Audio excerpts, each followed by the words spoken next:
ہیں، اس لیے ہم اس کو نہیں چھیڑتے۔ آیت نمبر 116، وَقَالُوا اتَّخَذَ اللَّهُ وَلَدًا سُبْحَانَهُ بَل لَّهُ مَا فِي السَّمَاوَاتِ وَالْأَرْضِ كُلٌّ لَّهُ قَانِتُونَ۔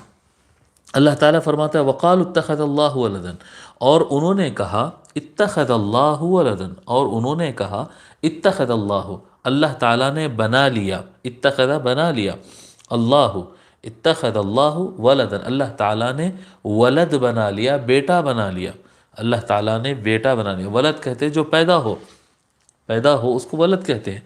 وقال اتخذ اللہ ولدن، اور انہوں نے کہا کہ اللہ تعالیٰ نے بیٹا بنا لیا، سبحانہ، پاک ہے وہ اس سے، پاک ہے وہ اس سے، سبحانہ، پاک ہے اللہ تعالیٰ۔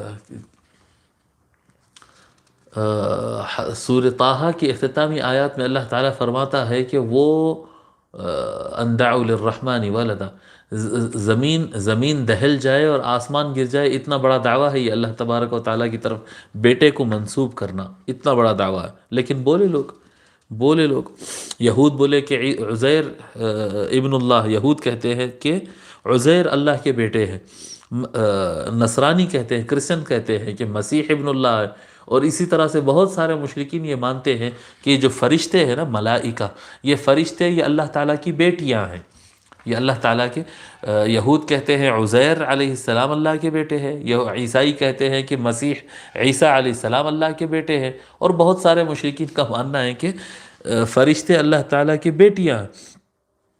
ٹھیک ہے، حالانکہ حقیقت یہ ہے کہ اس طرح سے ماننا یہ شرک ہے، یہ کفر ہے، اللہ تبارک و تعالیٰ ان تمام چیزوں سے پاک ہے۔ سبحانہ، سبحانہ، وقالوا اتخذ اللہ ولدا، سبحانہ، انہوں نے کہا اللہ تعالیٰ نے اپنی اولاد بنایا، اللہ نے بیٹا بنا لیا ہے، سبحانہ، پاک ہے وہ اس سے۔ بل لہ ما فی السماوات والارض، بلکہ اس کے لیے، بلکہ لہو اس کے لیے ہے، ما فی السماوات والارض، آسمانوں میں اور زمین میں جو کچھ ہے وہ سب اسی کا ہے، وہ اسی کا مالک ہے۔ کل لہو قانتون، کل سب کے سب، لہو اس کے لیے، قانتون مطیع و فرما بردار ہے۔ زمین و آسمان میں جو کچھ ہے وہ سب اسی کی ملکیت ہے، سب اس کے سامنے جھکے ہوئے ہیں، سب اس کے لیے ہے۔ کوئی کیا کہتے ہیں، اللہ تبارک و تعالیٰ کو بیٹے کی ضرورت نہیں ہے۔ مسئلہ یہ ہے کہ اولاد کی ضرورت دو چیزوں کی وجہ سے پڑتی ہے۔ اگر اولاد کی ضرورت اگر کسی کو ہو تو اس کے لیے یہ ہوگا کہ وراثت کے لیے، کہ میرے بعد یہ سب سنبھالے گا کون، یہ میری جائیداد ہے، یہ میرے پراپرٹی ہے، میری دولت ہے، یہ سارا میرا کاروبار ہے، یہ میرے بعد کون سنبھالے گا، اس لیے مجھے وارث چاہیے۔ تو اللہ تعالیٰ کو زوال نہیں ہے تو پھر اس کے بعد کون آنا ہے؟ اللہ کے بعد تو کوئی ہے ہی نہیں، هو الاول والآخر، وہی اول ہے، وہی آخر ہے۔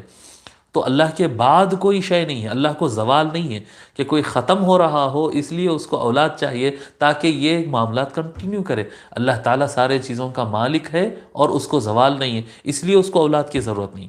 دوسری چیز یہ ہے کہ اولاد کی ضرورت ہوتی ہے کنٹرول حاصل کرنے کے لیے، کہ جتنی اولاد ہوگی اتنا زیادہ کنٹرول حاصل ہوگا، اور اللہ تبارک و تعالیٰ کو کنٹرول کرنے کے لیے کسی فرد کے لیے یعنی کوئی دشواری نہیں ہے۔ جس کو کنٹرول کرنے مشکل ہوگی اس کی اپنی اولاد ہوگی تو کنٹرول کرنے میں آسانی ہوگی صحیح طرح، اور کنٹرول کرنے کے لیے بل لہ ما فی السماوات والارض، آسمانوں اور زمینوں میں جو کچھ ہے اسی کا ہے، اس کو کنٹرول کرنے کے لیے کوئی مشکل نہیں ہوتی ہے، تو اس کو اولاد کی ضرورت نہیں ہے۔ تو اللہ تبارک و تعالیٰ کو اولاد کی ضرورت نہیں ہے، اللہ تبارک و تعالیٰ کو اولاد کی خواہش نہیں ہے، اللہ تبارک و تعالیٰ اولاد ہونے سے پاک ہے۔